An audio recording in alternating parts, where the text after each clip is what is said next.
Well, good evening, everybody. Hope everybody's had a good night. I sure as hell have. And I got a very special guest returning for round two. This is my very good friend V. V, tell everybody hi. Tell everybody how you doing. Hi there, Zoo. I'm doing really well. Excellent, excellent. So, yeah, long story short, lot of stuff to talk about. Seems like there's been all kinds of shit going on recently, but I want to talk a little bit about YouTube. And I figure, why not bring an outsider in who knows a little bit more about, you know, what it looks like from the outside? Because here's the thing: I've been in this thing for less than a year, little under a year, and I gotta tell you, I already can start to feel things going a little bit differently. I can already start to feel a little bit different than when I started this fucking thing. And Mm, you and I have been talking a lot just behind the scenes on this, and I think it's an interesting topic given what's been going on. So, everybody's probably familiar. Everybody in the space is probably familiar with the absolute domino effect that's been going on. So, first um, you got like the angry video game nerd and the plagiarism controversy with the slobs he hired, and the fact that basically he outsources all of his content. So there's that started this whole thing. mm, And then we move on to Gerard the completionist and the fact that there's some kind of potential maleficence or potential charity fraud going on that aspect. And you've got all that going on. Then you have that absolute fucking bomb of a video that H bomber guy, no fucking pun intended, mhm. throwing out there, which basically ended YouTube. I don't know how Yeah, to put it. And then we've got other controversies going on, like this thing with YouTuber Sophie from Mars. So there's just a lot of dominoes falling. And the reason I want to bring you on here is, I have a couple of questions. Question number one: Why is it that so many pieces of shit end up at the top of the heap or end up successful on YouTube? What is it that's causing this? Would be question number one. mhm. Question number two would be, what, if anything, can we do about this thing? So, I guess a good place to start would be to kind of get your take on it. We'll get my take, and then we'll probably define some terms because you and I have had a lot of discussions about this behind the scenes. But there's going to be a lot of stuff that I think we talk about tonight that a lot of peeps are just not going to know about. So we'll probably spend some time defining our terms, just like any good Mhm. conversation would, and then we'll get rolling into it. Um, so I guess a good place to start is, how did you how did you start falling in love with YouTube, and then explain a little bit about how you fell out of love with YouTube, because that's kind of a lot of what we've been talking about behind the scenes. Right. Well, what I will say is that I have always been hesitant about YouTube. I'm not sure if I would ever characterize what happened with YouTube as falling in love exactly. Okay, Although falling in love does have a sort of involuntary, sort of connotation exactly. along That's with why I it. used it. Yeah, so I would agree with that part of it insofar as that it was somewhat involuntary, even though I was cautious of it. It was so convenient and so much a part of what um, uh, I would say, like American and maybe just modern culture in general draws upon as its medium. Everyone is referencing it, everyone is reflecting on it. It is at once the medium and the message. Which is probably something I'm going to refer to later on in the story quite a lot in this conversation. Nice. So to get started there with Marshall McLuhan's idea that the medium is the message, um, the structure of something itself defines what it can possibly do. Classically, the idea that you can't make an anti-war movie, no matter what, depicting war on the film, will make it seem exhilarating and exciting and enticing And even if the war is horrible and they suffer, there will nonetheless be moments of great humanity that will shine out through the darkness, and that will be seen very romantically. It's Hmm. very difficult not to do that. Because war is a force that gives us meaning. And because movies are a story that tell us a certain structure, or are a medium that tell us a certain structure of story. Okay. And so that's why I use that example, basically. It's maybe impossible to make an anti-war movie. It's probably impossible to make an anti-capitalist advertisement. And it's probably I think you're impossible, probably right there. yeah, that sort of thing, basically. Like the structure of what you're producing defines what it is that the outcome will be. At least it shapes what it's possible. I'm feeling that. I can tell you. One of the things I do, and again, it's almost a brand at this point for me. You know this, which is that I don't give a shit about the algorithm. I don't. I do my thing. I make my content. I'm just a fucking YouTuber. And, Phil likes a joke that it's like, oh yeah, Zoo says we're not YouTubers. We're fucking YouTubers, and, Hmm. and and I do say that, but I tell you, I can feel it crawling in me. V. Hmm. Hmm. I can like it used to be, and it still is to some extent. Like I don't care about these things, but as much as I say that, I'm still as much as I don't look at the algorithm still cares about me, I guess is what I'm trying to say. Yes. And so I don't necessarily know, like I guess part of why I got into this was, and that's why what you're saying speaks to me so much, is to kind of be an anti-YouTube YouTuber. And if you were to ask me how that's going, I would probably tell you not well. And Right. what I mean specifically by that is I've been doing this less than a year, and apparently I've already crossed 100 subs. Hmm. That's fucking weird for somebody that doesn't care about this thing. So Right. either I'm fucking lying to myself, or something is happening that is literally compelling me no matter what I want to do. Well, I think it's a combination of both things. Okay. So the reason why I brought up the fact that I was hesitant to use YouTube at first, I was aware, I think probably a lot more than other people, and consciously considering whether or not to even make a YouTube profile at all. In fact, for a long time, I used YouTube resisting it without giving it a profile because I didn't want to give them my profile. I didn't want them to know who I was. At a certain point, I had used YouTube for so long without a profile that they had effectively made a profile of me just using my ambient internet login data. They could make a Sure. pretty decent guess at me. And so I said, well, I might as well just make an account at this point and start giving people who I like, likes and subscriptions and stuff like that to credit them and to push them up in the algorithm. I joined the game, so to speak. But when I did it, I knew that's what I was doing. Whether or not that was the right choice to make, I don't know. I'm not sure. Well, to kind of give you my YouTube story, and I think it's when you say the medium is the message, I do agree with that. So I got into YouTube essentially as a television and movie refugee. You get my drift Hmm. there. So Right. basically, Yes. the at some point, television, news, movies, all of that started feeling like bullshit for the most part.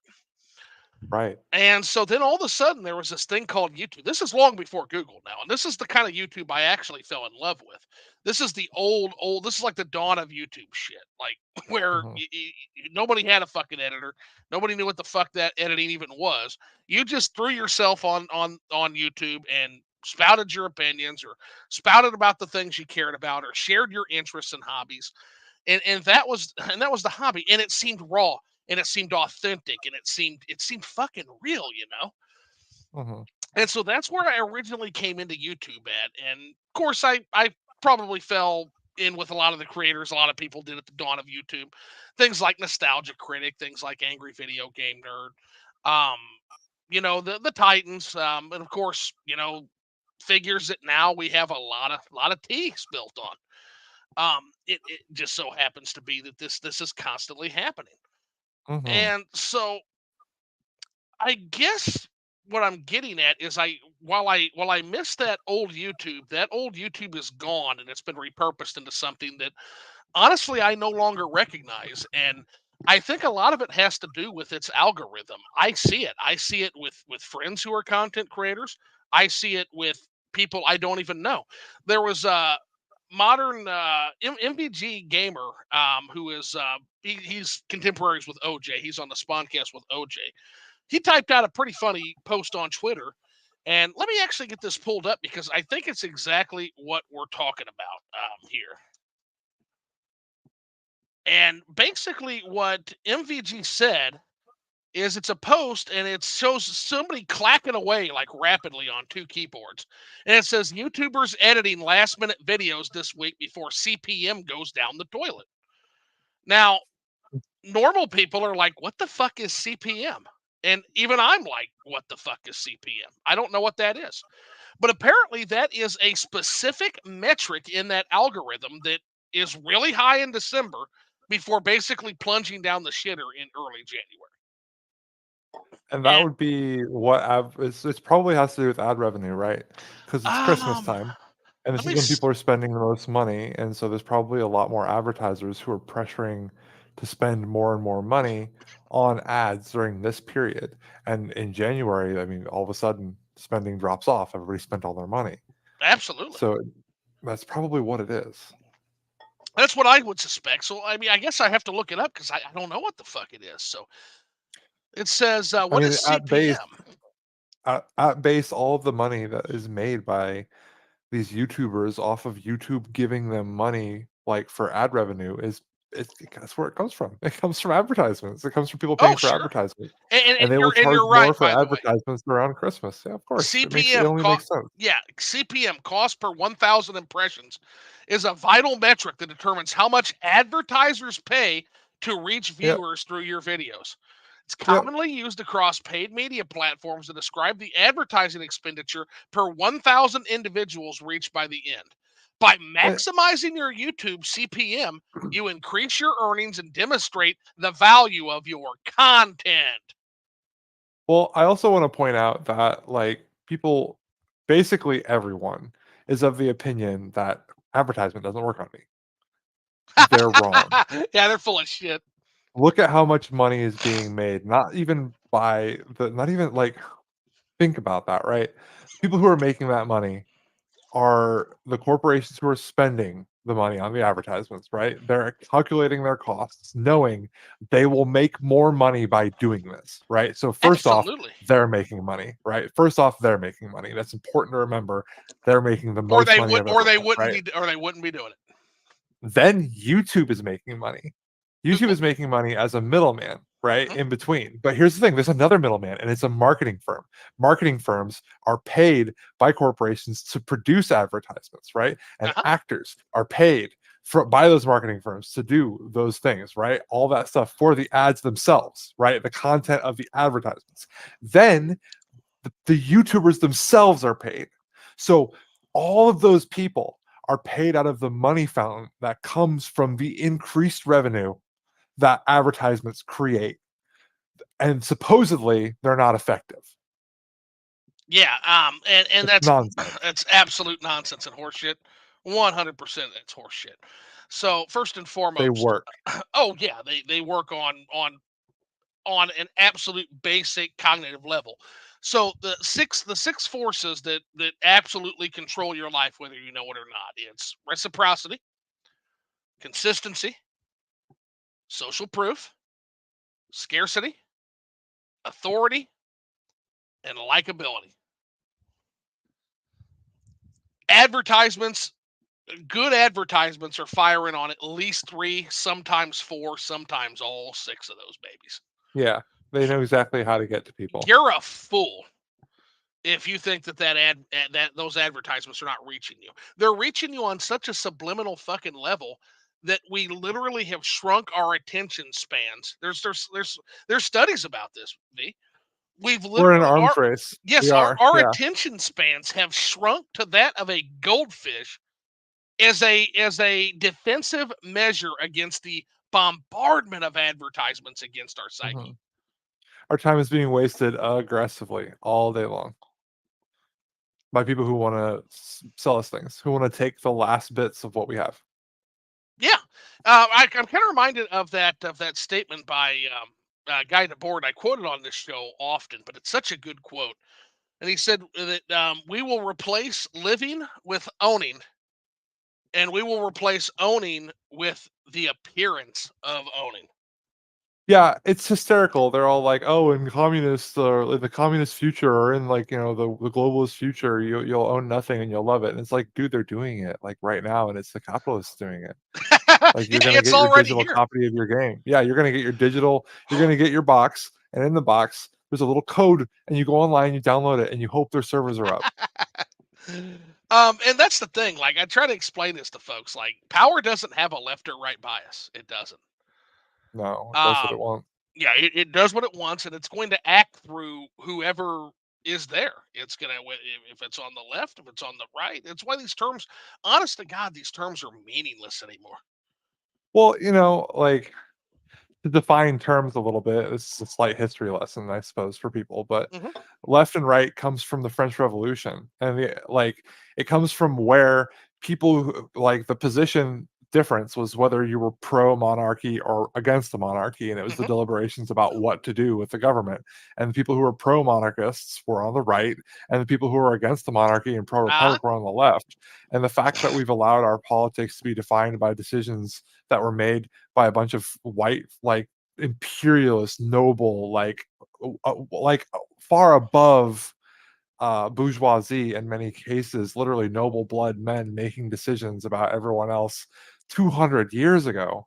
Like that's not what our politics should be. No wonder everyone's exhausted and bored. right, and that's the thing. Like, that's another thing we brought up earlier tonight is the fact that, like, so many people, like, if you ever hear content creators, God, that word content too, by the way. I have a lot to say about content actually, Excellent, and that's excellent. it's the medium, by the way. Uh huh. What is the message? What is the message of content? We'll get to that if you'd like, but Oh, keep going. I 100% would love to, but long story short, like, anybody who makes content is in a love hate relationship with this thing, and of course they fucking hate it. They've turned it into work. Uh-huh. They've literally turned it into work. Mhm. And, a lot of people, it's like, oh, I got to edit right now, or I've got to do, like, you've literally turned this into like a secondary job instead Mhm. of a hobbyist thing. Mhm. And for a lot of these folks, it's a job you're not even being paid for. Mhm. That's the thing. Like, it's amazing. But yeah, talk a little bit about content. As a like, how did this word come to replace? Like, I said on another Liquored Up live that, hey, because it's like, oh, you're a content creator. I'm like, no, let me correct that. I'm not a fucking content creator. I'm a writer. Okay, I Mhm. write. I don't Well, make content. I write. yes, yes, you do. You do make Oh, content, whether I you like don't. it or not. No, I don't. I hate that word. Yes, you do. You're on YouTube and you're producing content Ah, Jesus Christ. So because the medium is the message, buddy. Because this is the I only thing that know. you can make on YouTube is content. That's all you can make here. That's because fundamentally you're in the service of YouTube. You are on their website. You are improving their numbers. You are creating community. You are drawing eyes and attention, all of which will be monetized, whether it's on your videos or not. And I'm not telling you not to be a YouTuber. I'm not telling you that, but I Right, am telling you right. to be aware that you are producing content, whether you like it or not, because that's the medium you're choosing to use. Yeah, and And it's I don't know if it's possible to escape it nowadays. They've it's not. monetized every platform, every platform. It's not. Now, the only way to escape it is to stay down here in the shit in the doldrums where I'm at. There's no ads that run on my videos, none. And the reason for that is I am not eligible for monetization, nor will I ever be, because I will not monetize my channel and go. You have to go through something called the YouTube Partners Program in order to get Google AdSense. That's never going to happen on my channel. So I'm not monetized. But the problem is, whether I'm monetized or not, like you stated, I am creating a vector by which eyeballs show up, and they will drift toward larger monetized creators, no matter what happens. Nearly immediately, because there are systems set up in place to do exactly that, to grab their eyes right off of your screen as soon as you're done. to put them right on something else. Yes, something else that's going to interest them. We've all seen the Mhm. YouTube cycle. We've all seen it. Even Uh-huh. sometimes you can trick it into showing you shit you hate. Like, Absolutely. thanks to fucking OJ, I still blame him for this shit. I got put on to a guy named Dark Side Phil, which is a fucking lolcow, and I'm aware who he is. I watched one DSP fucking video, one fucking DSP compilation, and YouTube decided that that this fucking snort honk fat fucker was gonna be in every single fucking recommendation from then on out. And I Mhm. almost, I swear to God, if people think I'm exaggerating or joking, I almost fucking quit YouTube over it because I'm like, if I have to see this stupid fat face one more time, I'm gonna just leave YouTube. And somebody So needs to I've help me hide this asshole. And somebody finally was able to walk my technically inept ass through the block button and the mute button to get his ass off of my fucking feed.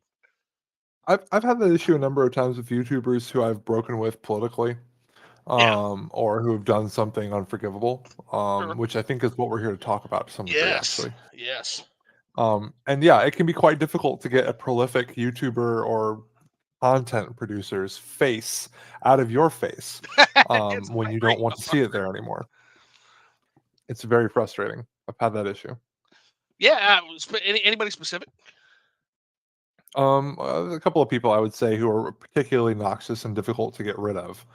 I would say, actually Vosh. Um, I might get you in trouble just mentioning his name because he has an army full of people to do his the bidding. the Voschmeister.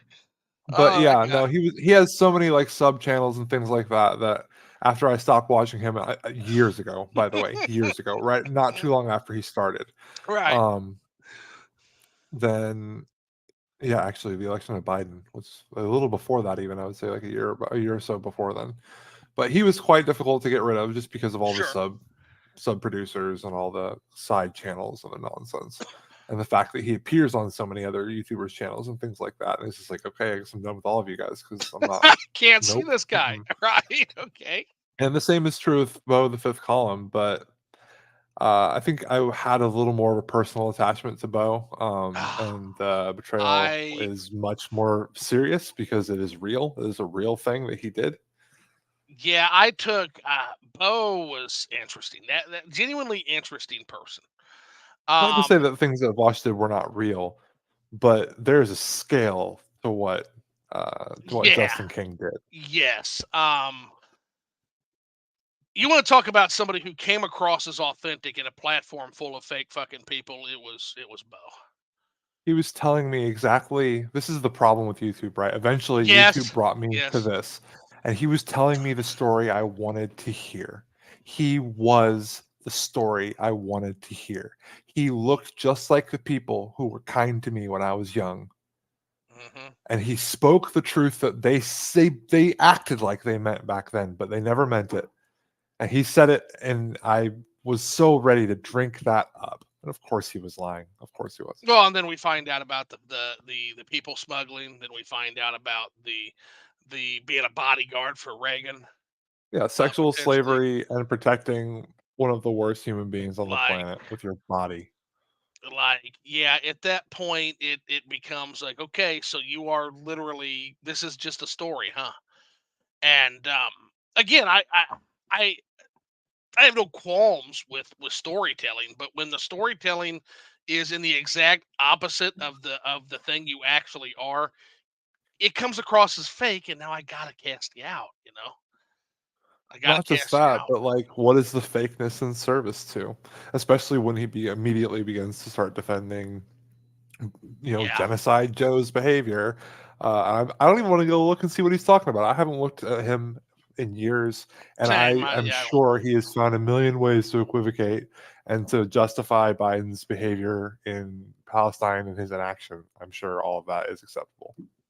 Oh, sorry, I Yeah. said the word we're not supposed to say. My bad. No, no, you can say whatever you want here. That's what I'm saying. Okay. No, that's one thing. I will remain forever fucking fearless. Like, we're here to talk about whatever the fuck we want to talk about. Oh, well, that being said, then, from the river to the sea, then. Sorry. No, Let it be free.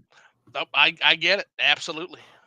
And one of the things also, that brings me to, because it's happening, it happens on the left. It also happens on the right. I'll give you another name out there that was somebody that I used to absolutely respect. I actually have his fucking book on my shelf. That's Dr. Jordan Peterson, man. Mhm. There's somebody who I thought made a whole lot of sense. In fact, I still like his initial work, which is oh god, I can't even say the name of it. What the fuck is the name of that book now? It's on my shelf. Um, Maps of Meaning. Maps of Meaning. That's it. Maps of, yeah, that Uh, book. That fucking book was absolutely something that I dove into. As obscure as it is fucking obscure as some of that academic language could be. I dove into that, and boy, he turned and talk about your audience literally fucking devouring you, because now the guy's on the fucking Daily Wire. It's like, you know, all these people that claim to be common sense tellers or truth tellers just turn out to be, they're either consumed by their audience or they were just always a piece of shit. And it just seems like no matter which big creator we're talking about, whether it's in the video game space, in the news space, in the politics space, in the drama space, in the movie space, it just seems like this algorithm only leads in one direction. And I gotta tell you, it scares the living shit out of me, V. it yeah, that's it produces these Because I'm outcomes. in it now. Yeah. We all are to some degree, right? Like, so I think it's important for people who watch YouTube to respect the power that they are wielding, 100%. and to yeah, to recognize that you are also a part of the process of producing content, and the process of this whole feedback mechanism that you're describing that ends with the outcomes of harassment, abuse, just some of the most shitty, disgusting interpersonal behavior you can possibly imagine, and also large scale grift, like you discussed earlier.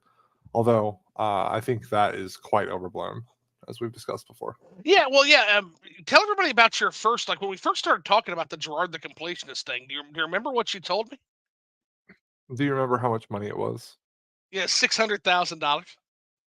Is that really? Okay, yeah. Hmm. I remember thinking that it just wasn't that very much money in the grand scheme of things, and that may seem crazy to people, No, but no, you're not it's wrong. I said the same thing with on my Liquored Up Live with Caesar. I said the same fucking thing. I said, in the grand scheme of things, I said, that pays one doctor's salary for 2 years in that yeah, field, in terms of that neuroscience field. yeah, that Um, maybe puts a med student through school, right. maybe. So the money wasn't really, as the story developed, though, it did end up becoming a very big deal, because now we've got millions we're talking about because the golf outing, etc. But there's no way to know that, and there's so much fucking drama on YouTube. But then as the story starts to spiral, like, yeah, and then on top of that, then you have the H bomber guy expose. Then you've got the shit going on there, and this is all on the heels. Keep in mind, this is on the heels of like the whole channel awesome shit. This is on the heels of the angry video game nerd and like Slobgate. Like, Yeah, and there then is didn't like one of those big mainstream channels too lost one of their big guys. Was it the Try Guys or something like that? Try Guys. Yeah, yeah, exactly. So it, Yeah, Ned Fulmer from the Try Guys. Yep. uh huh, yeah. And so I guess the question I have is, what is it about this thing called YouTube? What is it? And this is where I want to kind of get into game theory. And Mhm. you would define this a whole lot better than me. So can you define game theory for the audience? Well, so game theory was used a lot. It kind of began to be taken seriously in the Cold War because Hmm. the weight of decisions became so important, and because the adversary became so immediate, direct, and effective, that we began to have to directly take into account their rational, likely behavior. So it's basically it's the study of decision making amongst rational actors, quote unquote rational actors. You've noticed already that I have a bit of an issue with it, Hmm. which is that we are not entirely rational actors, and for the most Absolutely part, we not. are not. Now, in fact, Yeah. I come from this sometimes from the hypnotist perspective, which is that we're actually irrational 90% of the time, and we rationalize those decisions post hog Mhm. after the fact. Right. But like, the best example that I give to people of game theory is the Cold War, right? Hmm. The concept of mutually assured destruction. Each side knows that they have the capacity to destroy the other if they were to take action.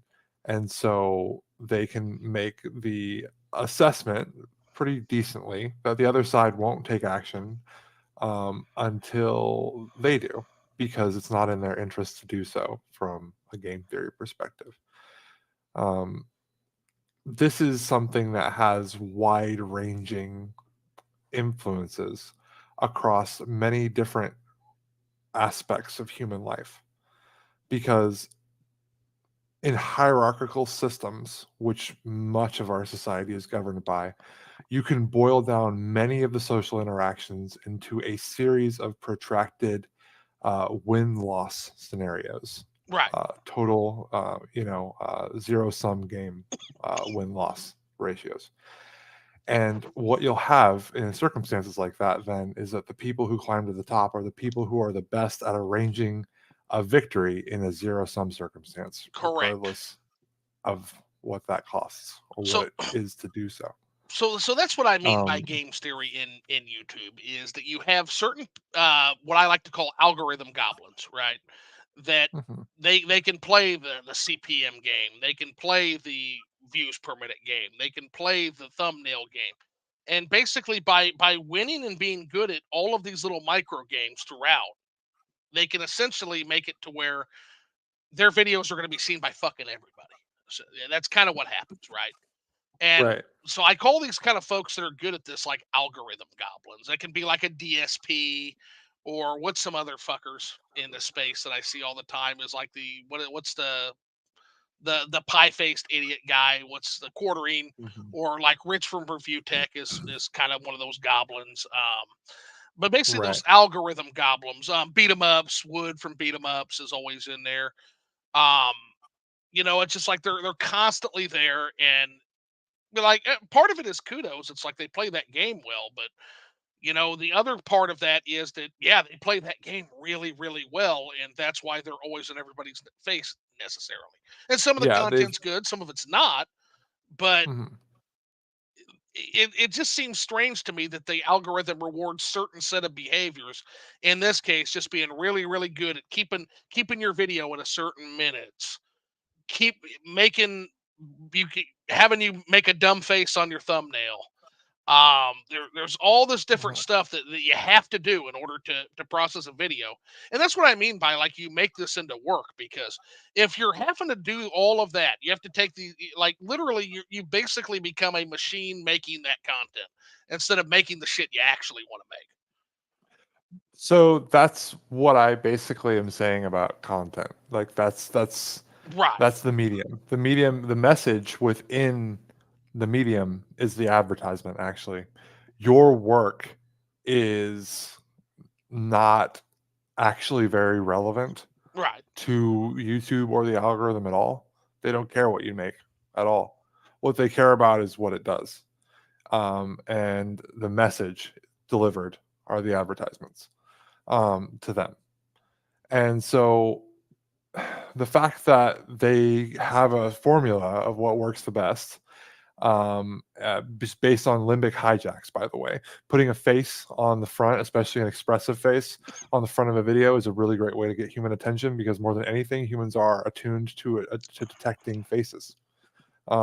We're obsessed with them. We see them in everything at all times, and we are constantly trained to notice the slightest change in the human face and expression as part of our direct tie to our social groups, which is a direct tie to our survival.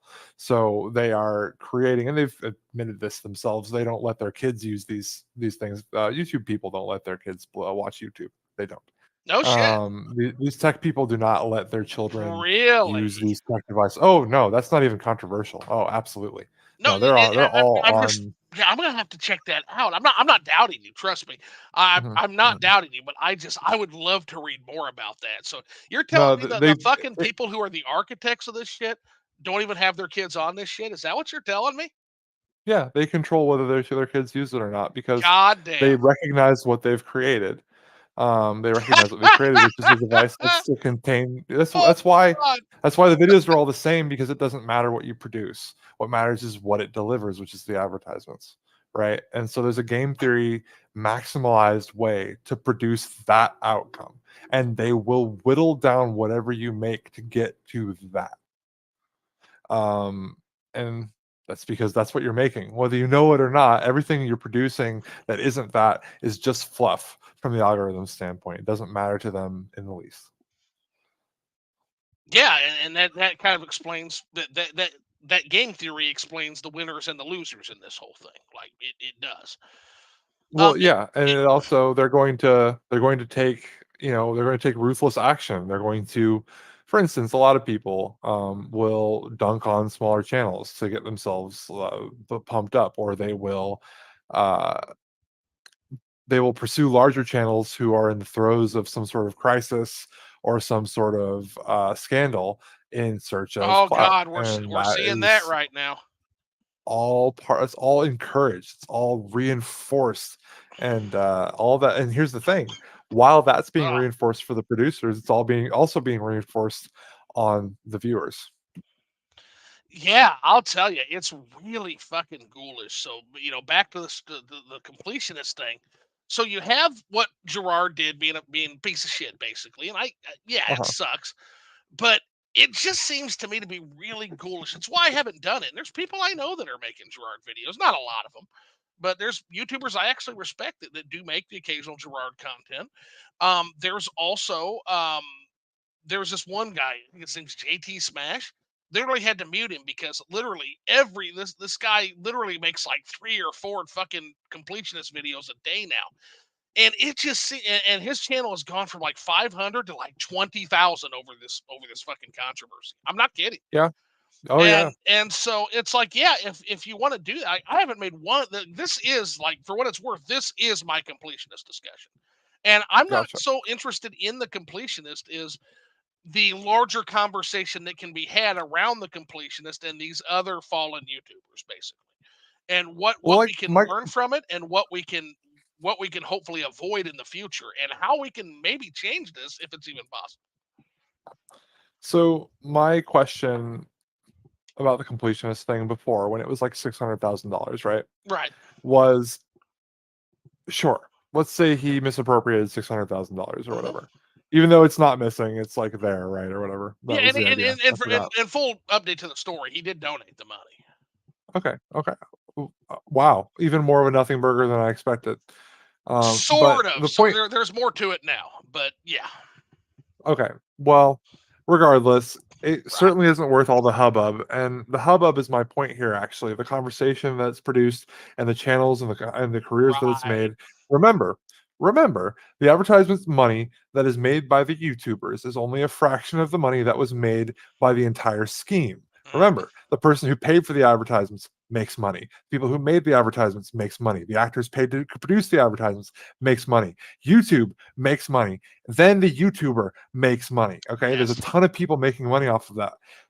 How long has it been, do you think? And do you think they've made more money than was misappropriated on the crisis? Collectively? I bet Oh, you they did. oh, I wouldn't take that fucking bet. There's no way I'd take I'll bet you that there was more uh-uh. ad revenue and more money spent and produced and circulated and passed between hands over the drama over this missing $600,000 than the actual $600,000. I bet you're right. This is Well, what I'm that talking that's about. quite ghoulish and cannibalistic, isn't it?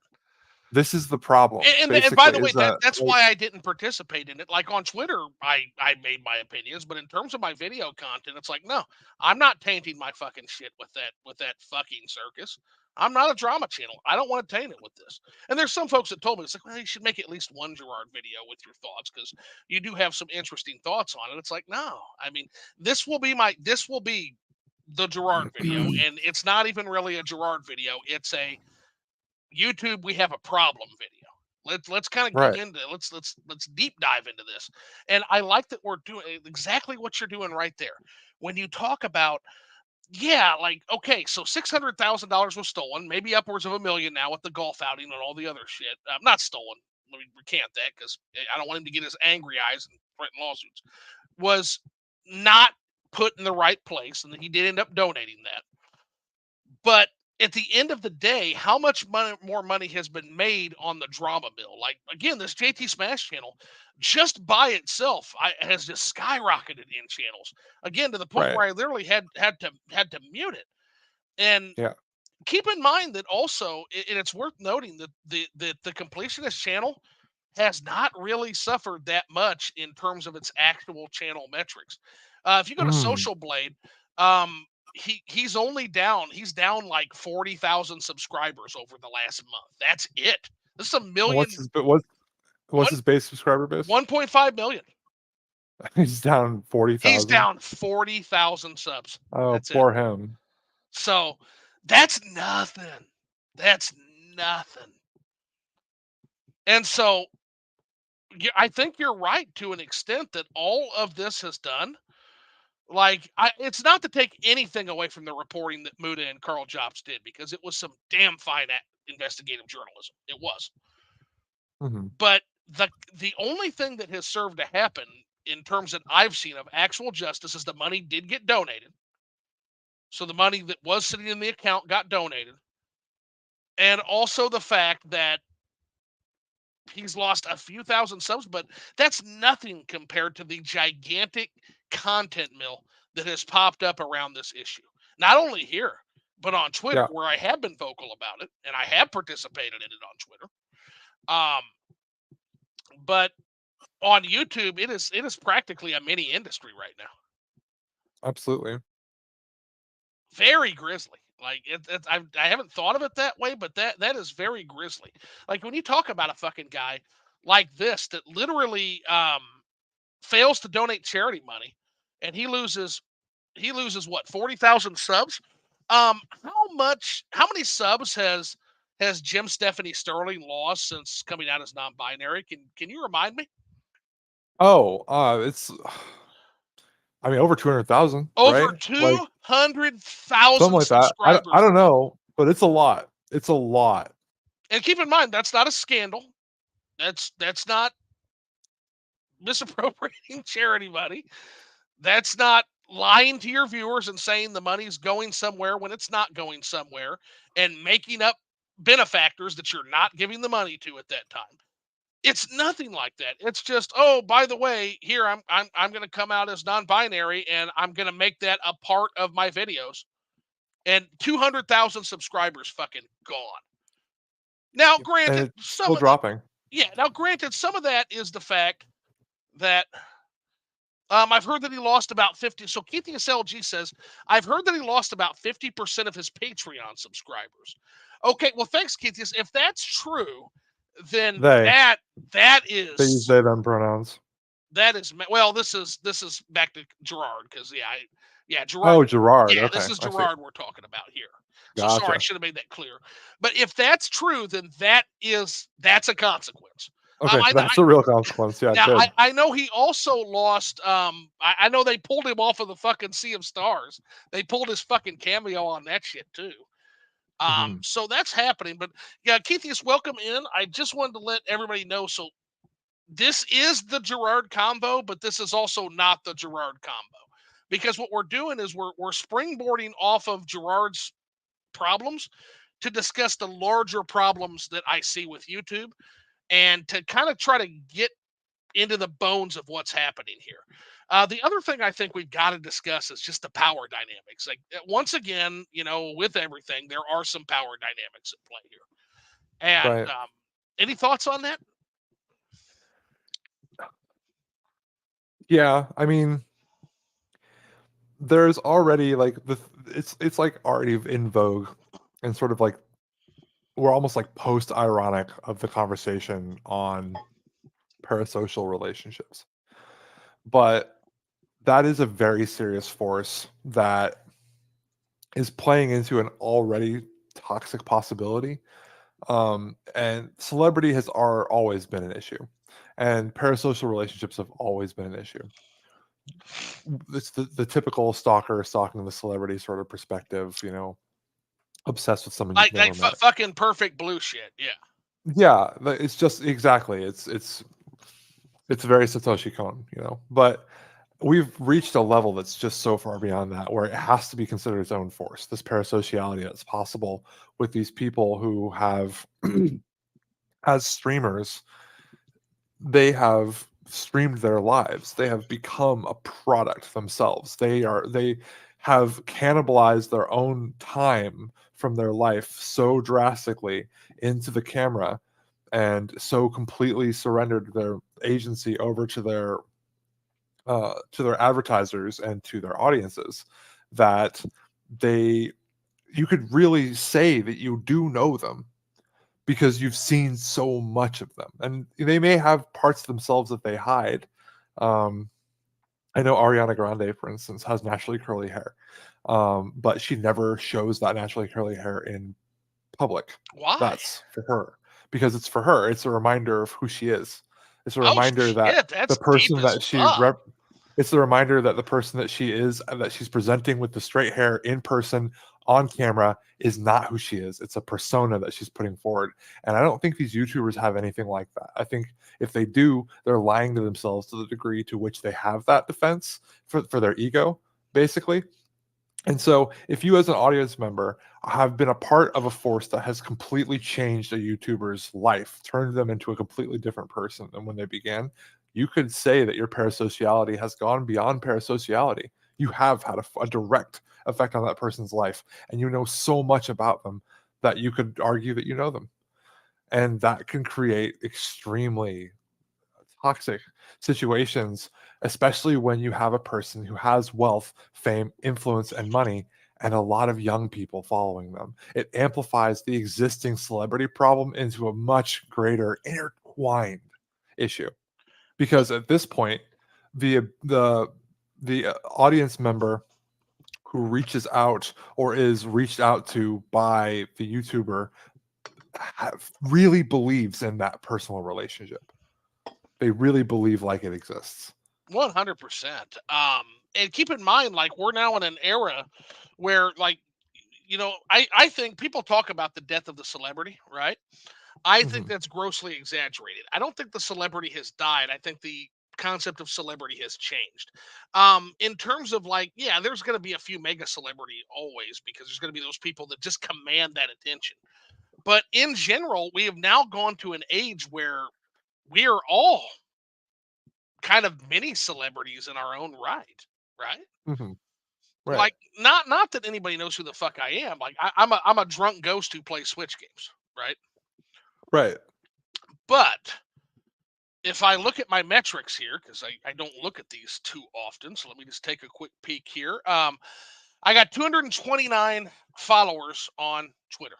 Okay, Mhm. 113 people currently subscribe to me on this thing, YouTube, right? Right. So now, in the grand scheme of things, it's fucking tiny. That's a tiny footprint. But whether you have one subscriber or whether you have a million subscribers, like, you're putting yourself out there, or at least a piece of yourself out there on the internet, and that is going to create those parasocial bonds you talked about. And what I try to impress upon people, the sheer horror and responsibility of the fact that that is power. It 100% is to those people, especially the people that follow you. That is power. And you also Right. create that relationship and give those people power over you, Yeah. I whether mean, it's intended or not. mhm. Imagine being a drama YouTuber, right? Keemstar. And yeah, let's just a small one, right? Right, Keemstar probably doesn't experience this anymore. right. Let's say you're a small YouTuber and Hmm. you see a bigger YouTuber who you've seen for a long time. You have like a slight admiration for them, but you also kind of think they're a jerk, right? Because they're ahead of you in line. They're higher up with more subscribers. They're maybe a more long term channel.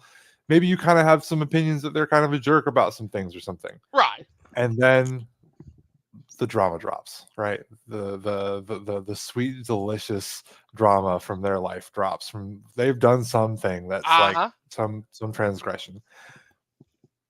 When they sit down and put their headset on and put their hands to the keyboard and go to set up for the stream that night and to create the like the little announcement like you sent me earlier, do you think their hands are shaking with Ooh, excitement? I think they are. I think some are. Yeah, I think some are.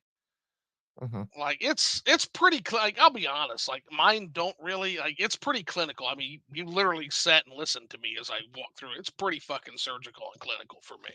mhm, mhm, But that's because I don't take any joy in this particular discussion aside from that I'm talking mhm, to a friend. Like this I typically like to get drunk and talk about fucking video games, but I think if I have a discussion like this, it's because I think there's something worth talking about. And right. I definitely think there's something I think there's lessons to be learned from the sheer amount of shit fuckery going on this platform in over the last few months. For Yeah. sure. I mean, it's been going on for longer than the last few months, like, but it's really come to a breakneck pace. It's it's sort of like the school shootings, right? Mhm. The lone gunman situation where it used to be like, wow, these are really traumatic events, and now we're just like, oh well, whatever. Another one, okay. How many today? That's kind of where we're at, and I feel like that's where we're approaching. We're approaching saturation levels with YouTube, where I can't even keep track of all the people who've done, pretty unforgivable shit or what it is that they have done. Yeah. No, I feel that. I do feel that. And again, Like that's why recently, yeah. Sophie from Mars. Like it's heartbreaking, really heartbreaking to hear that behavior. Yeah, now some of now because this is mainly the game space, a lot of folks won't know who this is. So, tell everybody a little bit about Sophie from Mars, and then I guess I'll start. Like I first came into dealing with Sophie from Mars. She produced a fantastic video on the Matrix. It's still one of my favorite things. It was a defense of the Matrix Reloaded. Hmm. Now I don't know if I don't know about the audience, but the audience that's here, but you probably grew up with the opinion that was assigned to you by your friends and the media that the Matrix Reloaded was a piece of fucking shit flop. And Hmm. I did too. But I'm telling you, if you go and not that I'm recommending her channel anymore, and you're going to see why in a moment, okay? But if For what you're it's worth, she's done plenty of gaming videos, actually, like quite a few. So oh, see, I always know her as like more of a multimedia and a political person, but yeah, um, but she did plenty of videos on games. oh, okay. Well, I just haven't explored that content. I guess I must have missed Hmm. that. Hmm. But long story short, this video changed my perspective on the Matrix Reloaded, and that was my introduction to Sophie from Mars. And for what it's worth, it's a fantastic piece of media critique. I mean, Yeah, it is one of the greats. But I'm still really conflicted about it because I remember that video and it's excellent. it And is an yeah, it's excellent devastating. video. But once again, now we have to grapple with the question, and I'm gonna let you start and then I'll go from there. And it's the same thing. Like I liked Gerard's content, V. Hmm. I loved following Gerard's. I'm not a completionist player, right? I do. I play a game until I'm tired of a game. For my reviews, I will finish a game, but oftentimes I won't play through DLC. Like for example, when I reviewed Mario 3D World, I didn't review Bowser's Fury. I'm going to come back to that on a New Game Plus, right? Hmm. Where I review that separately because I feel like that's almost a separate part of the experience.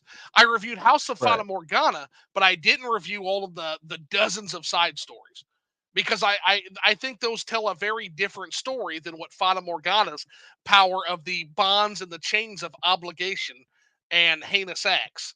I think that there's a different story to be told, a more lighthearted story, if you will, right? Hmm. But the question becomes, can we separate the artist from the art? And what do you think? Uh, I feel like that is a line that every person has to draw on every individual choice. So Like, I don't basically, know how. a circumstance to circumstance thing. I sure don't know how to draw that line.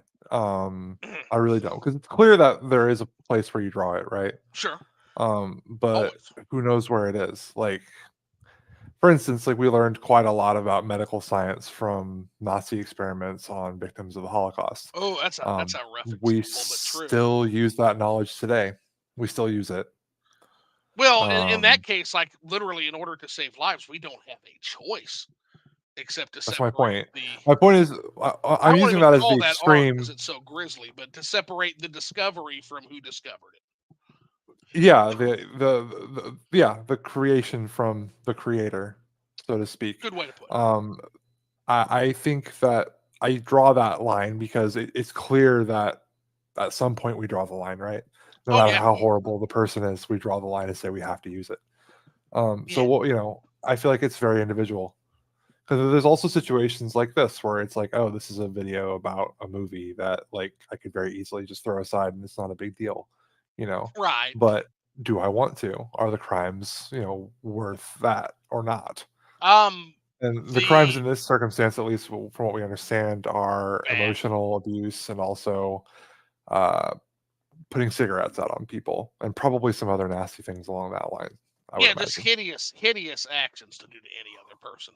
Yeah, Like not 100. not good, especially not marginalized people. I'll put it this way. I'm not going to be frequenting their content anymore. No, I stopped watching her stuff. Yeah, Unsubscribed as well. I can't Immediately, really. can't No, can't neither do can I. it. That's pretty rough when you're treating people that are under you or around you in such a manner. That's a bad line cross. You know, And it's fundamentally, like, the under you thing of what you just said there is important, right? Like, Sophie had power. Not a lot of it, but enough. enough. She had a lot of power in a Yeah, small community. yeah. And that's the thing, is like, you don't need to have millions of subscribers to have power over people. You just need to have relative power, because power is relative. In a small community, hundreds of thousands of subscribers is a lot. Oh yeah, 100%. When And everyone you know knows her, that's power. yeah, yeah. Basically, you're kind of the center of an entire web that you built at that point. Mhm. Uh-huh. Um, and by the way, you see this a lot. And to be completely fair, abuse can go both ways. Like I actually had to.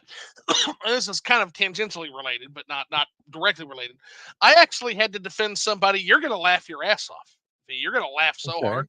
On Twitter today, I ended up having to come to the defense of E.G. Alnuma. Oh, no.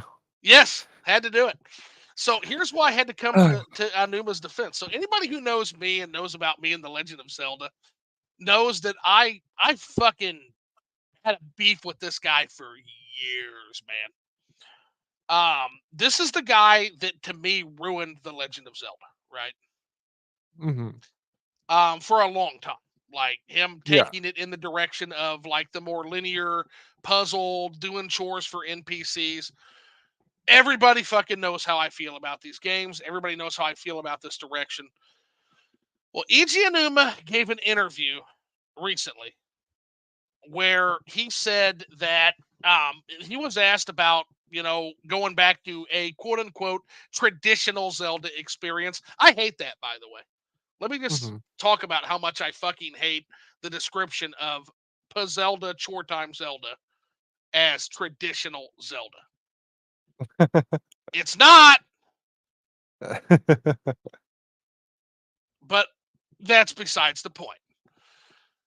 Ijianuma stepped in a little bit of hot water because when in response to this question, he basically said, well, I don't know why people would want to go back to having less options instead of having more options.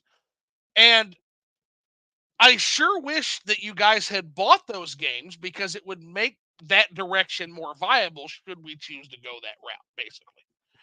Mhm.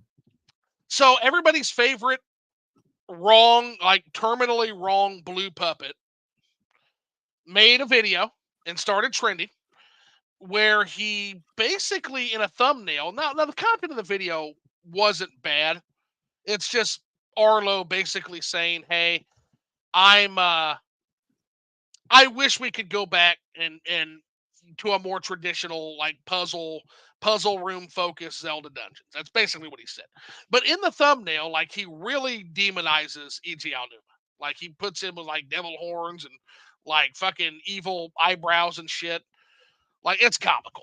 And basically, so people have been, this has created this big conversation around Zelda, like for the millionth time about the traditional Zelda versus the quote unquote new Breath of the Wild direction, even though it's not fucking new at all. You fucking historical illiterates. It's not new. This fucking goes back all the way to OG Zelda. But it created a little bit of a controversy there. And so here I come to the defense of E.G. Aonuma. And what I said was I told everybody, first of all of you people who are quote unquote the traditional Ocarina of Time to Skyward Sword fans that are yelling at E.G. Aonuma right now because of this Arlo video, please know that he's on your side, guys. Yeah. I have studied E.G. Aonuma in his career from Marvelous and Other Treasure Island, which was his first game, which is a fucking bomb of a Japanese game that never made it stateside because it was a fucking bomb. And I have followed this fucking doll maker, from that game all the way to almost killing The Legend of Zelda with Skyward Sword before directing Breath of the Wild and pulling it out of the depths. I followed the guy's entire career. If you even read one interview with E.G. Aonuma talking about how he sees The Legend of Zelda, he sees it exactly like Arlo sees it. He sees it as a point-and-click PC adventure game. That's how E.G. Aonuma. If E.G. Aonuma could, he would make a point-and-click PC adventure game. That's not me, by the way. That's not me saying that. That is E.G. Aonuma saying that. So I'm going to go ahead and read it again, like I have for the millionth fucking time. My first encounter, this is E.G. Aonuma. This is E.G. Aonuma giving an interview. He says, my first encounter with Zelda occurred in 1988, shortly after I joined Nintendo. After studying design in college, I began work designing pixel characters. At the time, I didn't have much experience playing games, and I was particularly bad at playing games that required quick reflexes. So immediately after I started playing the original Zelda, I failed to read the movements of the Octorok in the field, and my game suddenly came to an end. Even after getting used to the controls, each time the screen rolled to a new area, new Octoroks would appear, and I thought, am I going to have to fight these things forever? Audience laughs. Uh-huh. Eventually, I gave up getting any further in the game. The result was that I was under the impression that The Legend of Zelda was not a game that suited me. So what kind of game did suit me? Those would be text-based point-and-click PC adventure games. For someone like me who enjoyed reading stories, these were the games that allowed you to participate in the story and letting you experience the joy of seeing your own thoughts and actions impact the progression of the story. Plus, these games don't require fast reflexes and don't require traditional gaming skills. So I thought that if I were going to make games, I would like to make this type of game. It's wild. Couldn't beat the Octoroks. The Mm-hmm. You know that first fucking screen that like your 2-year-old nephew can beat? Uh-huh. That's E.G. Aonuma. That's the fucking guy that you're all yelling at because he wants to make open world Zelda. He doesn't want to make open world Zelda. He wants to make Arlo Puzzle Chore Time Zelda. He's on your fucking side. Maybe you should, instead of yelling at E.G. Aonuma, you should all go buy the fucking games he wants to make. Just saying. You're yelling at the wrong guy. Don't yell at There are E.G. some Aonuma. good point-and-click games. There are, but guess what? They're not called Legend of Zelda. No, they're not. And Um, they shouldn't be, probably. there is an audience expectation for what Zelda is, and it was ignored and defied for decades. And that's why the series almost died. But the point I'm trying to make about this hate mob after Iji Aonuma is like they're after the wrong people. And what I said is, don't be mad at Iji Aonuma. Be mad at me. Be mad at Zoo. Because I'm the reason why you don't have traditional Zelda anymore. It's gamers like me and the millions and millions of gamers like me, which is why Arlo doesn't have his fucking crappy ass fucking puzzle chore time Zelda, where he does chores for Snot Bubble and Regal Unibrow guy and one guy with the big giant muscle arm and one guy with the teeny arm because he's fucking masturbating or some shit. And that's why you don't have that game anymore. It's because people like me didn't buy that game. It's not because Iji Aonuma didn't want to make that game, because he absolutely fucking wants to make that. He wants to make Skyward Sword. He wants to make Wind Waker. He wants to make Skyward Skyward Sword. Sword is a really bad Zelda game. That's what he wants to make, though. So I couldn't believe this fucking It's hate like, mob that was sicked on this guy, intentional or not. It's like, are you fucking kidding me right now? Like, you're kicking the guy when he's down. He already doesn't want to make fucking Tears of the Kingdom and Breath of the Wild. Like, you're just kicking the fucking guy when he's down. Like, he wants to make the exact game you're talking about, and here you come, like, jerk. How dare you not make Skyward Sword? He's like, I did make Skyward Sword, and then we ported it onto the Switch, which had 130 million people, and nobody still fucking bought it. Like, leave the poor nobody liked guy that game. alone. It wasn't a good game. It wasn't a good game, no. But you see what I'm saying as far as like the guy, that's the game the guy wants to make, and he's tried. He tried to make that fucking game like 5 fucking times. Hmm. You didn't buy it. I didn't buy. Nobody bought that game. I It, sure did not. yeah, that's why we are where we are. It has nothing to do with Iji Aonuma. Like if you would have even bought, if Skyward Sword had even sold 6 million copies, you never would have had Breath of the Wild. If y'all would have showed up, if 3 million more of y'all on the Wii, which that's doable, that's a system with like 110 million user base. If Hmm. 3 million more of y'all would have bought Skyward Sword, he would not be in this position.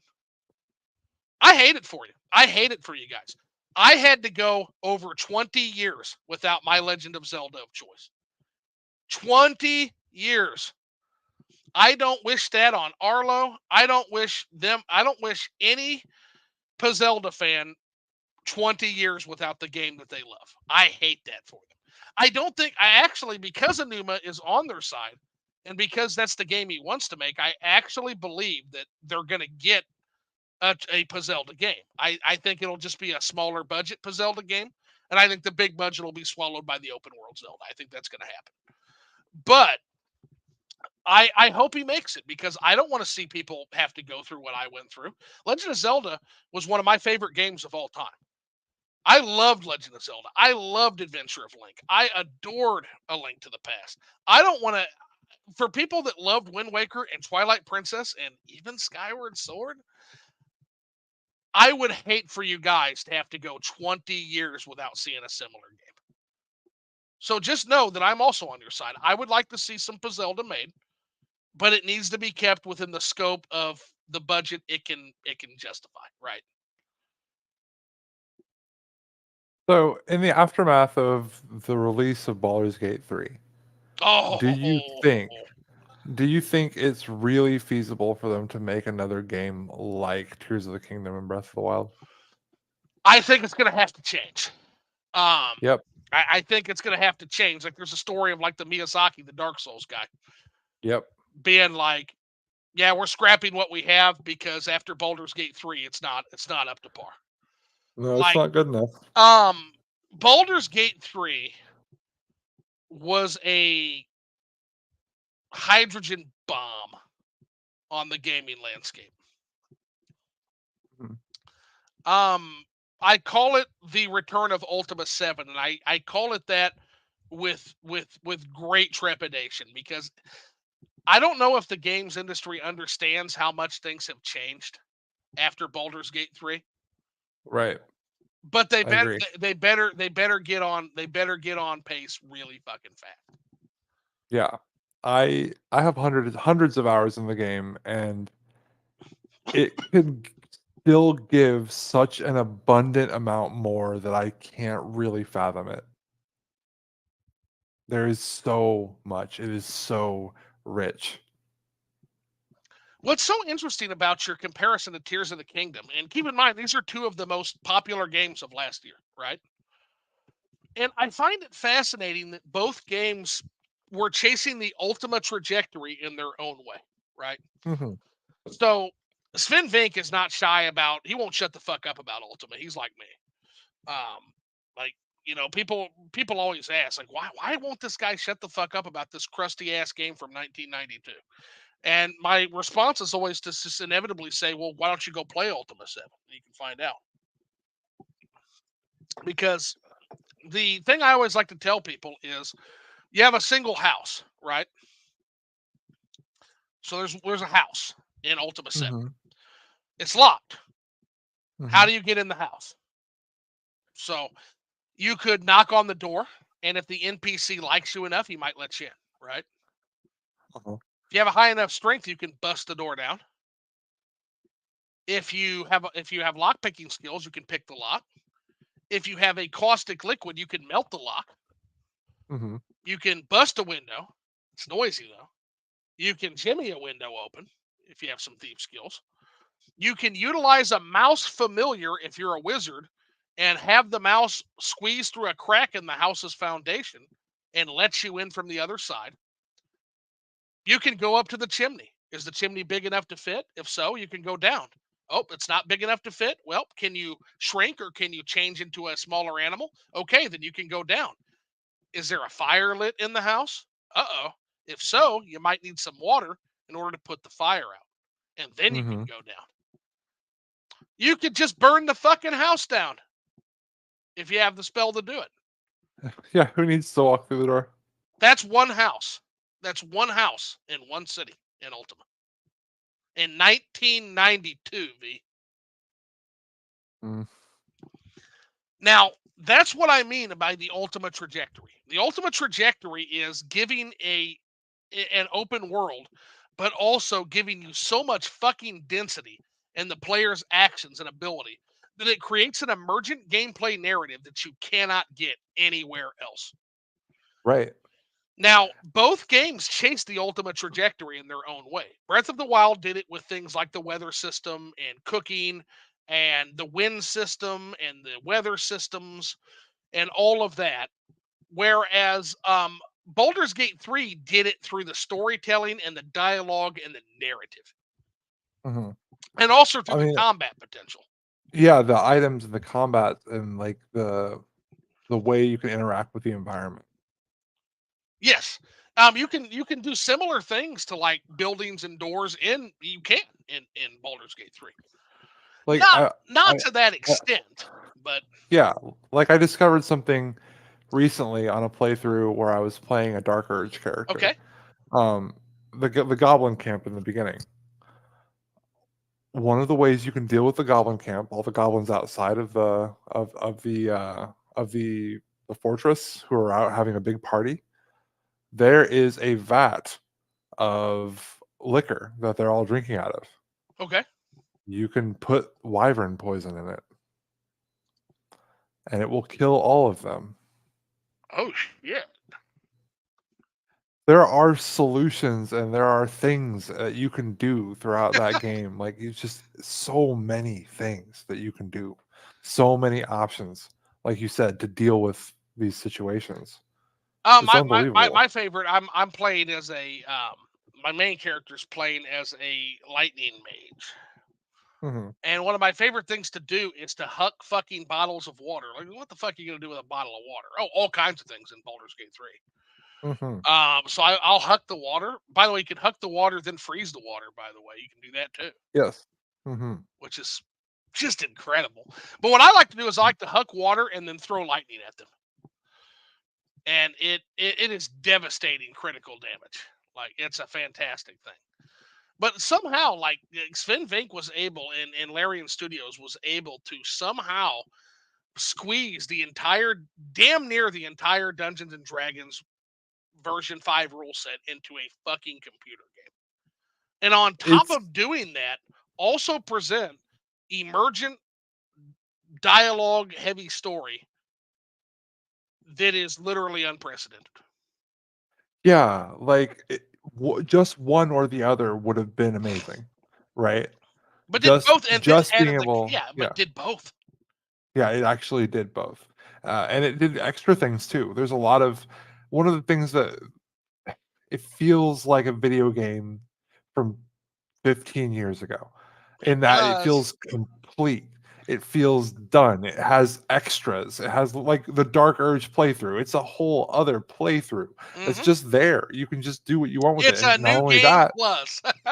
not only that, but you can play as every other member of the party. You can play as Karlach, you can play as Will, you can play as Yes. Gale, you can play as all those characters. You can play So as them. so here's my favorite thing of all. Like and it was this was the story that the Dark Souls team was saying Mhm. is they were playing and was a main player character and had Asterion and volunteered to Asterion to have Asterion drink their blood, right?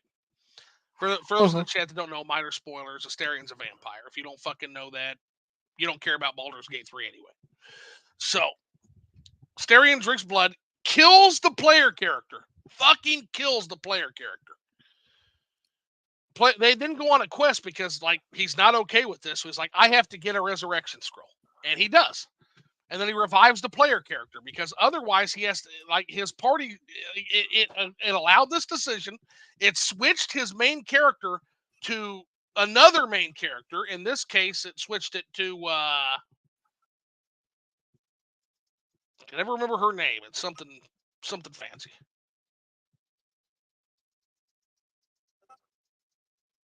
Oh god, I can't think of it for it right now. I'm too drunk. But he switches to another character. They find the resurrection scroll. They resurrect the main party member, and then the main party member, the game recognizes that this happened, and the main party member then punches Asterion in the fucking face. Asterion then hastily apologizes. All of this happens. Mhm. It's an incredible density of narrative. Yeah, there's so much possibility. Like, I saw a clip from a short video recently where basically Larian plans around you killing a certain NPC that is needed to push the plot forward, Hmm. 3 characters deep. They have 3 characters who will show up to fulfill that role, and the 3rd character who shows up basically shows up at a point where you don't get a chance to kill them. They're, like, there to tell you that they're leaving, and then they leave in the cutscene, so you don't get a You chance know to what kill that them. So, reminds like me of, and I again I hate to keep giving these guys reasons to take a fucking shot. But hmm, it reminds me of the Elder Scrolls 3 Morrowind, where you can literally just murk anybody, and there's different back paths in order to get to the end game, even if you like fucking do somebody in that was integral to the storyline. Whereas in fucking yeah. Skyrim and Oblivion, they just kind of like fall to their knees and like crawl around for a second before getting up and re-aggroing you. Yeah, the back path to to Wraithguard. Yeah, Mm-hmm. that's a total thing that you can do. Yes, That's pretty much what they're trying to do with Baldur's Gate 3 as well. They're trying to let you do whatever you can do, whatever they want to let the player it's do, a lost art. whatever's possible. Yeah, It's it a is. fucking lost art. It really is. You know, it's and part of it is because there seems to be there is a respect from these particular studios, whether it's the Zelda studio, whether it's Larian, in letting you tell your story your way, that is Mhm. just lacking in the games industry anymore. So many of the games industry, no, they want to tell their story. And I feel Yeah. like they get the entire medium of gaming wrong because that's the trajectory of television. That's the trajectory of movies. In television and movies or even books, you are the audience member. You are sitting in the audience watching events unfold in front of you. With video Mhm. games, you are the actor on the stage. Well, that's the issue with turning games into content, right? Like, that's what Hmm. the microtransactions all are. They are all them Ah, trying to sell yeah, they're trying to sell you the game over and over again, but they're not selling you the game. They're selling you content. Because the game is an experience. The game is something you interact with, and that is not something that's that particularly well encapsulated. It's not easily produced. It doesn't surrender itself to mass production the way that other forms of content can. Um, I see. Honestly, By the like, way, I love that you're starting to put the emphasis on the word content, yeah, content, it's pretty because important. it is such a disgusting term that It might as well be product, right? I It think we means need to start product. having disdain for the word content. I do. It I'm means gonna. product. Yeah, it means product. Yeah, everything is commoditized. Yep. Mhm. Yep. Absolutely. Even if you're not making a fucking dime on it, it's still content. Like nope, Yeah, nope. I'm a writer, and it's because you're using their platform. You're using I their know. service, I you know? know it. It is what it is what it is. And kind of the same thing. Like you also have like what's going on. Did you see the mega leak with fucking Insomniac? Also, by the way, Yes. holy shit. So that happened, and it's interesting to see how the games press is covering it. I don't want to spend too Mhm, much time on that, but I just find it really fascinating how they covered Capcom's leaks, they covered Nintendo's mhm, leaks with Breath of the Wild, mhm. but all of a sudden they get gun shy covering a league that involves a Sony second party company. I've always found that to be really interesting. Now do you think Sony has something to do with that? I don't think Sony personally, and again, this is the power dynamics. That's why this all ties together, guys. Um, this is the power dynamics. I don't think Sony has to step in and say anything. I think the journalists are neutering themselves and not covering the story on their own Mhm, because they want to protect that access to Sony. mhm, They want to mhm. protect that access to Insomniac. With a company like Nintendo, Nintendo doesn't give a shit whether you're not getting access whether you suck their dick or not. Sure. They don't care. They're gonna do their Nintendo Yeah. Direct. They're gonna do their own thing. Like even Nintendo ambassadors, like they don't get shit. They get the occasional early access to like free games and shit. Like Nintendo doesn't give a fuck. They don't. Mhm, mhm. So there's no access to protect with Nintendo. Like I think it was Iwata who said, "No, games journals were getting very upset." He's like, I don't know why the games journalists are so upset. They can sit in the audience and watch along with everybody else. Yeah, Like they're gonna get to see the same show everybody else sees. So exactly. yeah, you can sit in the audience like everybody else. We don't give a fuck about That's what you. you're there to do. You're there to report on what happened. Yeah, no, they want that Like, sweet early access though. yeah, it's really elitist and shitty of them. I wonder if there's a reason for that.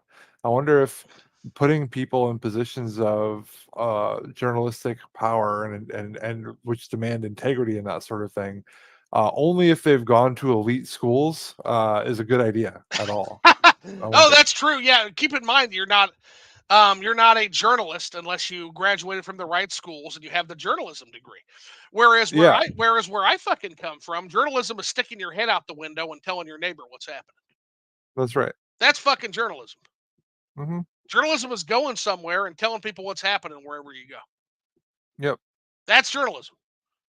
Yes, it is. And it's not exclusive access, and it's not elevated social positions, and it's not getting it to know secrets and things like that, and feeling important and becoming a small celebrity and gaining clout off of what you've been able to learn and share, and exaggerating the truth often and creating entire new Uh lies huh. and replacing context, putting passive voices on things that really should be quite active. Oh yeah, We see a yeah. lot of that. Oh, we see a lot of that. What is it? What is it? Let's see what's the one from recently? It was like a little kid got fucking shot or something. Officer involved Yeah, shooting, an officer that kind involved of shit. shooting. It was like a kid. It's like a fucking kid, a Yeah, baby. yeah. And so what happens Cop is, shot baby. Cop shot baby should have been that headline, and well, it's officer involved no, shooting. it's officer involved shooting. And then what was the passive voice? It was the officer fired, and the officer fired, And and the the person in question fell. bell, yeah, that's what it was. Yeah. Fell. Yeah. No, he fucking shot him. Yeah. Now, no, regardless of what opinion you come to on that, what fucking possible good can it do to fucking sweet pea that up? He fucking shot him, and he fucking shot him, and he shot him. He shot a child. You don't even have to say he fucking fell. He's gonna fall down. You shot him. Yeah. Like, that's the kind of shit, and you see that all the time, whether it's in the gaming space, whether it's in hard news reporting. Like, yeah, that passive fucking voice. Like, Hmm. no, you're human, and I say this to any journalists who are listening. You are human. You do have a perspective. Don't be afraid to share that perspective. It's okay to be wrong, by the way. Like, any of the shit I say, like, I say a lot of shit. I say a lot of incendiary shit, V. You know But we're that. not talking about being wrong. We're talking about being obsequious to power and saying whatever is necessary to maintain your But position, I think like a a lot of spineless people, little fucking creep. well, but I think people are afraid to be, I think people are terrified to be wrong because they have so much in their ego caught up in being in the know or being correct or being right. It's a very It's liberating pathetic. thing. Yeah, well, it's pathetic, but it's also very human. We all have egos. We're all driven by it to some extent. Um, and that's, I don't know. Fuck. It's one of those things where I don't respect it, but I get it. I get it. But when I say it's one of the common things I say is it's okay to be wrong, and people take that wrong a lot of the times. People take that Yeah, as an arrogant statement. yeah, absolutely. And it's you've even laughed when I've said it before to you. So, well, it's Mhm, okay to be wrong, but that also leaves open the opportunity that I'm fucking wrong, and I've been wrong about a lot, V. And I'm the first to mhm. fucking admit when I'm wrong about For something. sure, that's the important part is to recognize that. That's how you learn. Yes, If you're never wrong, you never learn a goddamn thing. and that comes with ego death. That comes with ego death. And Mhm, I think no one doubt. of the things we realize is that a lot of people have never gone through that ego death. Now, the way you arrive at ego death, there are shortcuts that I'm not going to talk about here because it that like that could literally get me my channel popped. Mm, Talk about some of the things you would imbibe in order to get that ego death. mhm, mhm. But you can also get through it through long-term studying of the reality of the world around us, or I would call it the unreality of the world around us is actually what you're Yeah, studying. there's also a lot of, like, self-awareness that needs to come about, which I think takes time. I'm sure younger people can do it quickly, like, in certain circumstances, but I do think it just often takes time. And it takes willingness, it takes the circumstances that allow it to be possible. Like, so it is unrealistic to expect everyone to do it, but I do think our culture very much encourages you to not do things like that, not to be introspective, not to reflect on yourself and your surroundings, but to constantly be in a state of reaction, survival, and becoming. Uh, Never actually taking stock of yourself or all that. Well, We're supposed to be swept up in the breathless moment so well, they can I sell I us can another tell you thing. I am right now. Like, it is brutal right now. Like, business is fucking brutal right now. I am. Oh, yeah. We've talked about it, like in person. We've talked about how I'm being fucking Mhm. crunched to death right now Right. in terms of just the sheer amount of work that business is bringing to me right now. But at the end of the day, like, yeah, it's hard to be introspective when you've got so much. Then on top of that, you got Christmas shopping, you got trying to fit family and friends in, and oh, I got to get to the bank and cash these fucking checks. There's so much shit that is just Mhm. competing with our fucking time. And one of the things you mentioned, I actually talk about that in my review for A Space for the Unbound. Is there Alison Gopnik is a psychologist. She's a cognitive scientist, and she talks about the power of children. Like, they took ice cubes, right? Mhm. And they basically took a class of children that were like the ages of like 6 to 11, and they just gave them ice cubes, and they said, "There you go." And watching the children interact with these ice cubes and the different things that they did with them and the different lines of thought that they put together, children have a remarkable affinity for out of the box thinking Hmm. And I don't think we give kids enough credit with a lot of with a lot of the, I wouldn't call it critical thinking, but I would call it almost a transcendent thinking in some ways. Yes, Like kids are yes, fucking smart, man. they are much more likely to think of something that you would not think of because they are outsiders to our ways of thinking. It's interesting that we live in a society that seems to care quite a bit, or at least pays lip service to, right? Good liberal society pays good lip service to a diversity of perspectives. We put a great surplus, a great value on this diversity of perspectives idea. We think everyone, from regardless of ace or of age or race or rather gender or whatever, but this never applies to children. We never think that children have anything important to say. We never, not only do we not think they have anything important to say, we never listen to them, even when it comes to their own lives and their own selves. No, we really do children a great disservice. I could talk Yeah, about that a lot, and but we do ourselves a great disservice because again, there's mhm. things we can learn from those less jaded perspectives. I feel like Well, there's we even have they a keep the saying old for people it. with the old people. Yeah, out of the mouths of babes, we have a saying about the Mhm. the amazing things that children can come up with. Well, Like, right, but in our culture, we keep the old people with the old people. We keep the middle-aged people with the other middle-aged people working, and then we keep the young people with the young people and a couple of older stewards who can be trusted, and that's the way we do it. And they're never the twain shall ever meet, ever. we have been so successfully compartmentalized. Yeah, and then on top of that, you've got your gender, you've got your race, you've got your socioeconomic status, you've got your cultural affinities, you've got your religion, you've got yeah, your every division you can possibly imagine. And people will So make up new ones. The gamer Americans the of this gamer, country. okay, yeah, gamer became an identity. Yeah, gamer American. Yeah, gamer. Oh goodness. Yeah, it's I gotta tell you, like and that's the thing. Like, so here's a question for the chat as well. Like, how many of you even know your neighbors? You know, how many of us even know our neighbors? Like, truly know our neighbors? I think we've lost a lot to compartmentalization. Fuck, I know some peeps on the net more than I know my own fucking neighbors. It's really sad. Didn't used to be that way, but I think the busyness of life paired with the constant compartmentalization. And now we get to kind of the truly scary aspect of some of these systems, and that is the domestication. Hmm. Like that's one of the things they do in domestication. I've been studying up a little bit on it myself, is the separation of animal family groups as well. Of course, absolutely. Like that's one of the They always things. take the children. They always take the children. Always.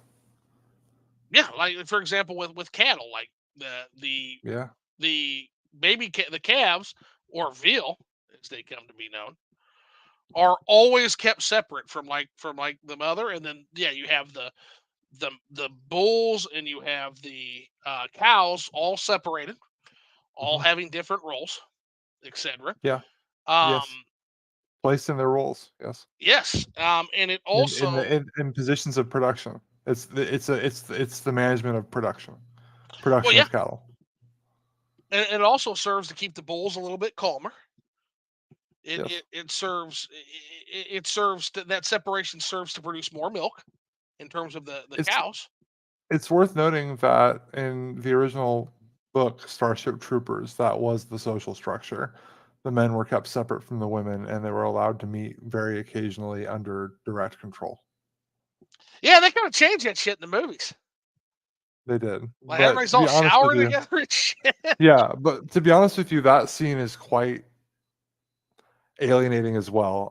That scene is fucked up. If you watch it again, see, I watched it when I was a kid, and I was just like, haha, titties. I love titties. Oh yeah, no, that But Starship Troopers was the awakening for an entire generation.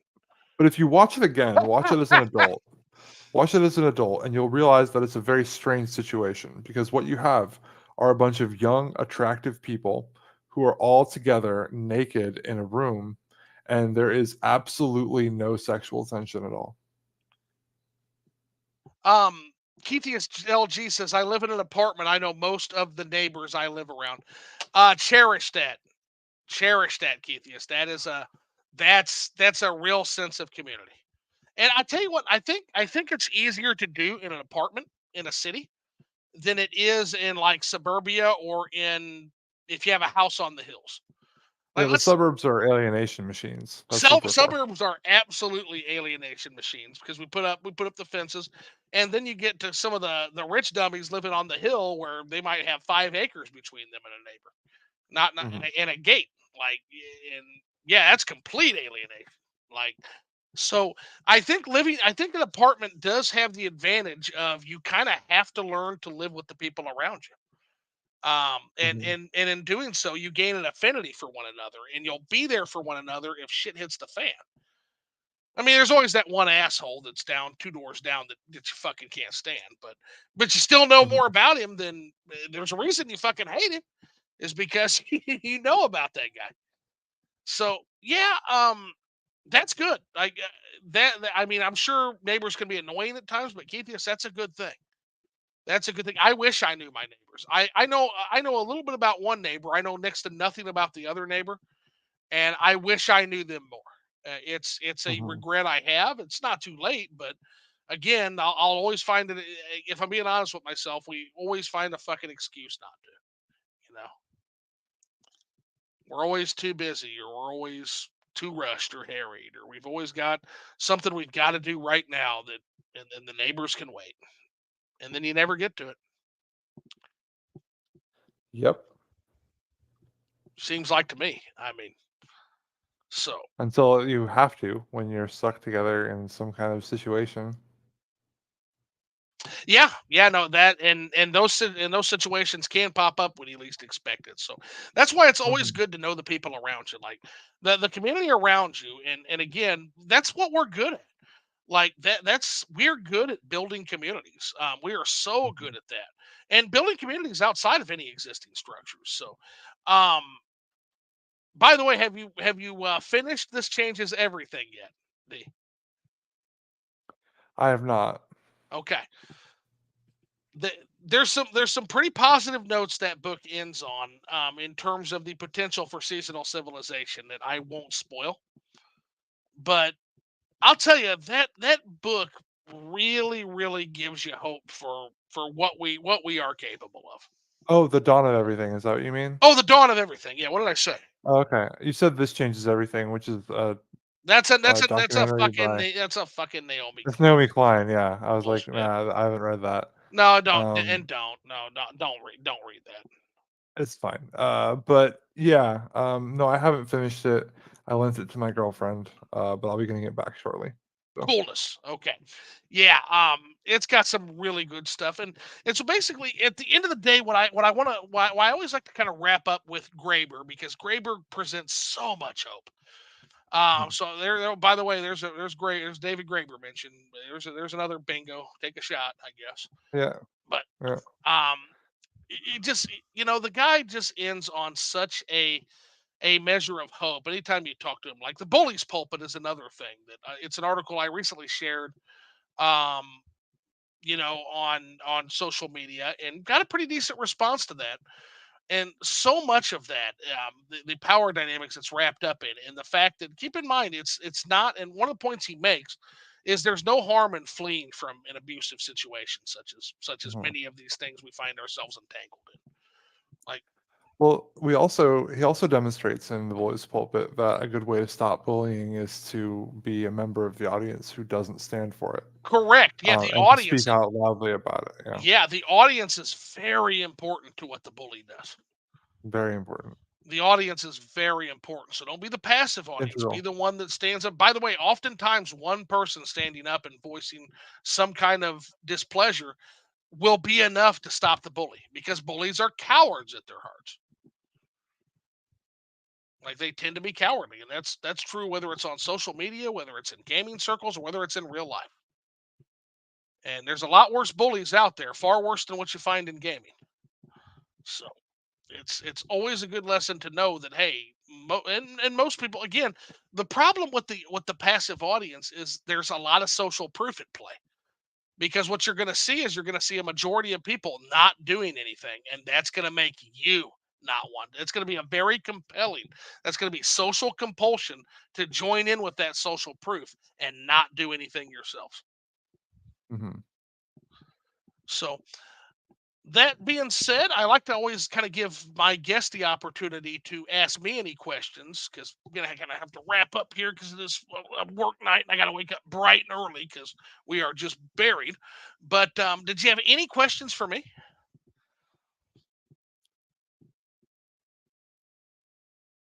So you're still producing on YouTube. I am. How will you try to subvert content? Ugh. So the easy answer is to keep being me, but I don't think that's enough. Um, Mm, I don't think that's enough. So, for example, I'm going to start learning editing. That's going to mhm, supercharge things. mhm, That's probably going to get my videos more views. That's probably going to allow me to pick up more subscribers. mhm, Which is going to lead in the direction that my brand and my vocal claims say I don't want. mhm. Now the question becomes, if that's the case, why am I doing it? Well, it's only natural for you to want more people to hear your message, right? It The is. important part is that your message isn't changed by the medium, but I think you and I both know We that that's both not we possible. both know how this ends. That's Well, that's the thing. you can stop at any time. That's You the can get good off news. And, you can and get and off I the ride whenever you like. and I have before. I have Mhm, many times before. And so essentially that's what I'm doing. Like what I always kind of use is I kind of use Dunbar's number. Again, there's we're playing bingo tonight. mhm, There's kind of a gravitation for that. So that's 150. So when I reach uh-huh, 150, I've got some decisions to make. mhm, Um, and that the thing is, it's accelerated really rapidly. Um, mhm, so I don't know, but then again, I've already passed that on Twitter and still doing it. mhm, Still doing it. And by the way, one of the things you'll notice that as and I didn't think this would happen, but it does. As your follower count goes up, you start to go mini viral more often. mhm. Like it used to be where I could post shit and nope, like it would be rare that I would even get one or two likes. Now I'm posting shit and getting 20, 30, 40 like So consistently. it's not just who follows you, or it's not just how many people but follow you, but who. Some people who follow you may bring a larger number of people, and I've one got person's I've like I've got a couple of those, yeah. yeah, and one person's like may draw the weight of many others. Yeah, that ain't no shit. Um Yeah, for sure. Like so, for example, like a super eye patch wolf, which is a million sub channel, is going to get a lot more eyes on you if they regularly look at your stuff than say, because the Yeah, algorithm's built that way. If if that's right. if if like an eye patch wolf is looking at your shit, eye Mhm. patch wolf's followers are also see your shit. Yep. Like it's just the way it works for sure. So I don't know that there's an answer to that, except that I would hope that those close to me would tell me if some kind of Rubicon has been crossed. And V, I think I Mhm. can trust you of all people to tell me that. Yeah, I'll do my best, buddy. I'll keep Beautiful. an eye out for you. Beautiful. And I appreciate that. I appreciate that more than you know. And there's a few other content creators that I also trust to do that as well. Mhm. And again, just got to keep each other grounded, because at the end of the day, all we have is each other. Like that's all we have. Absolutely. So any other questions for me? I don't think so, buddy. All righty. Well, I think we'll go ahead and wrap it up. I think this has been a marvelous discussion, a little bit sobering, more than than, Mhm. than what we're used to here, but I think it's one that needed to be had. I think we really got a lot of this out in the open. And please note that this will be an all-encompassing on my thoughts on any and all fucking YouTube drama, guys. So in terms of my video content, this is it. So you can come to this conversation and you can see pretty much all of my concurrent thoughts regarding any and all drama in the YouTube space and what I think of the YouTube space. So I love y'all. Have a good night. Thanks so much. Keithius, you have a good night as well. And take care. Get out of here, guys. See ya. Shoo. Shoo.